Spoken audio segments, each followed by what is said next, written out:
میں اپنے دوستوں کو یہ بات کہتا ہوں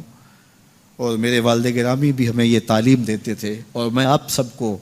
یہ ترغیب دیتا ہوں کہ مسجدوں میں گو خادم موجود ہوتے ہیں دور موجود کے اندر جو صفائی وغیرہ کا انتظام کرتے ہیں. ہم جو تنخواہ دیتے ہیں ظاہر ہے وہ بھی ہمارا حصہ تو پڑ ہی جاتا ہے، لیکن کبھی کبھی اپنے بچوں کو ساتھ لے کے، اپنے دوستوں کو ساتھ لے کے تو مسجدوں کی صفائی ضرور کیا کرو. سال میں ایک دفعہ تو ضرور کر لیا کرو، اگر ہر مہینے کو ایک دن مقرر کر لیا کرو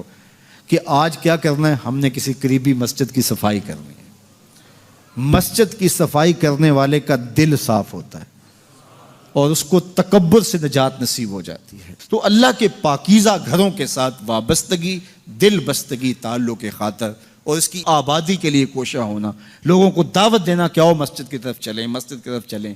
لوگوں کو نماز جمعہ کی دعوت دینا، لوگوں کو نمازوں کی دعوت دینا، مسجد میں بیٹھنے کی ترغیب دینا، یہ ایمان والوں کی علامت ہے اور یہ خوش نصیب لوگوں کا مقصوم ہے کہ وہ مسجد کی آبادی کے لیے کوشاں ہو جاتے ہیں اور آنے والوں کو خوش آمدید کہتے ہیں. مسجد کا امام ہو، مسجد کا خطیب ہو، منتظمہ کمیٹی ہو مسجد کی، یا انتظامیہ ہو، یا خادمین مسجد ہو،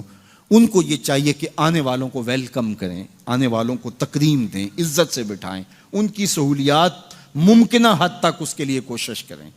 تاکہ جو ہے وہ آنے والے آسودہ ہوں. بعض لوگ کہتے ہیں لوگ نخرے کرتے ہیں ہم لاٹ دیکھیں. بعض منتظمہ کمیٹیاں وہ ایسٹ انڈیا کمپنیاں بن کے بیٹھ جاتی ہیں اور وہ آنے والوں کو وہ ہر وقت مسجد کے صدر اور یہ نشے میں ہوتے ہیں کہ میں مسجد کا صدر ہوں، میں مسجد کا سیکٹری ہوں، میں مسجد کا جو ہے وہ یہ عہدے دار ہوں. خادم ہو تم مسجد کے، اور وہ مسجد کی خدمت کرے اور آنے والوں کے لاڈ دیکھیں. آپ دکان کرتے ہیں تو لاکھ کے لاڈ